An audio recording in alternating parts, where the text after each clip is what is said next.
जय श्री राम मित्रों आप सभी का मेरे YouTube चैनल संस्कृति विसुधा में हृदय अभिनंदन है।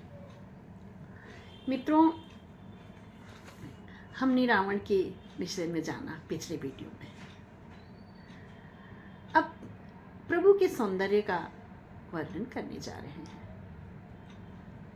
प्रभु सिंधु के तीर पर कैसे विराजमान हैं, उनकी अलौकिक छटा का वर्णन कर रहे हैं।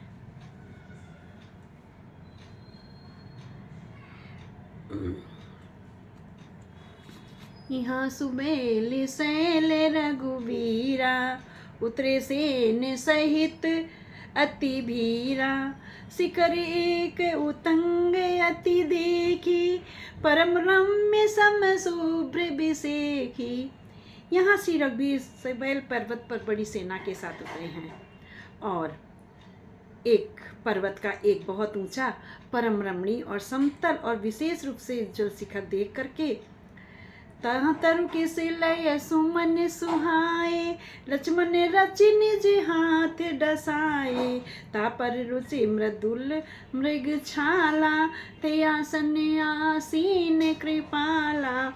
वहाँ पर लक्ष्मण जी के वृक्षों के कोमल पत्ते थे, उन पत्तों का सजाकर बिछा दिया है, सुंदर प्रभु के लिए आसन तैयार किया है और रामचंद्र जी उस पर विराजमान हो गए हैं। प्रभु कृत शीस कपीस उछंगा, बाम दहिन दिस चाप निसंगा, दुकर कमल सुधारत बाना, कह लंकेश मंत्र लगी काना। श्री रामचंद्र जी वानर राज सुग्रीव की गोद में अपना सिर रखे हैं, उनकी बाईं ओर धनुष तथा दाहिनी ओर तरकस रखा है। वे अपने दोनों कर कमलों से बाण सुधार रहे हैं। विभीषण जी कानों से लगाकर सलाह कर रहे हैं। बड़भागी अंगद हनुमाना, चरण कमल चापत विधि नाना। अंगद और हनुमान अत्यंत बड़भागी हैं जो अब प्रभु श्री रामचंद्र जी के चरण कमलों को दबा रहे हैं। प्रभु पाछे लक्ष्मण वीरासन, कठिन संग कर बान सरासन। पीछे भैया लक्ष्मण हैं और धनुष बाण लिए एक बहुत वीरता की मूर्ति बनकर विराजमान हैं। ए विधि कृपा रूप गुण धाम राम आसीन, धन्य नर ए ध्यान जे रहत सदा लय लीन। इस प्रकार से सौंदर्य और गुणों के धाम श्री रामचंद्र जी विराजमान हैं और वे मनुष्य धन्य हैं जो सदा इस छवि को अपने हृदय में बिठा कर रखते हैं। पूरब दिशा बिलोक प्रभु, देखित उदयत मयंक, कहत सबई देखो ससे, मृगपति सरी से असंख। पूर्व की दिशा की ओर देखकर प्रभु रामचंद्र जी ने चंद्रमा को उदय हुए देखा है और तब वे सबसे कहने लगे, चंद्रमा को तो देखो कैसे सिंह की भांति निडर खड़ा हुआ है। पूरब दिश गिर गुहा निवासी, परम प्रताप तेज बल राशि, मत्त नाग तम कुंभ विदारी, शशि केसरी गगन बंचारी।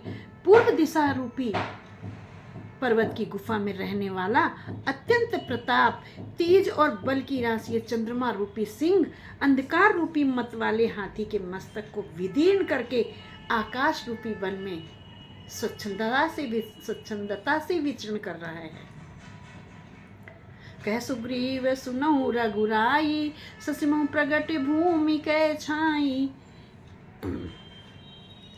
सुग्रीव कहते, हे रघुवीर, हे कृपा निधान, चंद्रमा में पृथ्वी की छाया दिखाई दे रही। मारे राहु शशि कहिर होई, उर्मय परि श्यामता सोई। चंद्रमा को राहु ने मारा था और वही काला दाग इसके हृदय पर पड़ गया है। को कह जब विदिरत मुख कीन्हा, सार भाग शशि हर कर लीन्हा। छिद्र सो प्रगट इंदु उर्माही, तय मग देखी नभ पर छाही। कोई कहता है ब्रह्मा जी ने रति का मुख बनाया था ना, उसने चंद्रमा का सार का भाग निकाल लिया। रति का मुख तो परम सुंदर बन गया, लेकिन चंद्रमा के हृदय में छेद हो गया। वही छेद चंद्रमा के हृदय में वर्तमान में है। जिसकी राह से आकाश की काली छाया उनसे दिखाई पड़ती है।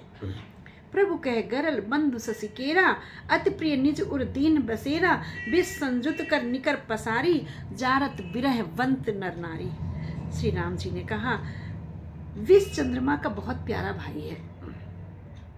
सभी समुद्र से उत्पन्न हुए ना, विष भी, हलाहल भी समुद्र से निकला है, सूर्य भी समुद्र से निकला है, चंद्रमा भी समुद्र से उत्पन्न हुआ है, ऐरावत हाथी भी, माँ लक्ष्मी भी, कल्प वृक्ष भी, सब कामधेनु गाय भी, सब समुद्र से, ये सब भाई बहन हैं। तो कहते इसी से उसने विष को अपने हृदय में स्थान दे दिया है। विषयुक्त अपने किरण समूह को फैलाकर वह वियोगी नर नारियों को जलाता रहता है। कह हनुमंत सुनो प्रभु, ससि तुम्हारे प्रिय दास, तब मूरत विद उर बसत, सोई श्यामता आभास। हनुमान जी ने कहा, हे प्रभु सुनिए, ऐसा नहीं है। चंद्रमा आपका प्रिय दास है। आपकी सुंदर श्याम मूर्ति चंद्रमा के हृदय में बसती है, वही श्यामलता की झलक चंद्रमा में है। इस प्रकार से सभी आपसी मोद विनोद करते हुए श्री रामचंद्र जी के साथ चर्चा पर चर्चा में हैं। आगे क्या होता है मित्रों जानते हैं अपने अगले वीडियो में। बने रहिएगा मेरे साथ। बोलिए रामा दल की जय, पवन सुत हनुमान की जय। मित्रों मेरे चैनल को लाइक शेयर एंड सब्सक्राइब अवश्य करें जिन्होंने नहीं किया अभी तक, और कमेंट बॉक्स में जय श्री राम अवश्य लिखें। बोलो राजा रामचंद्र की जय।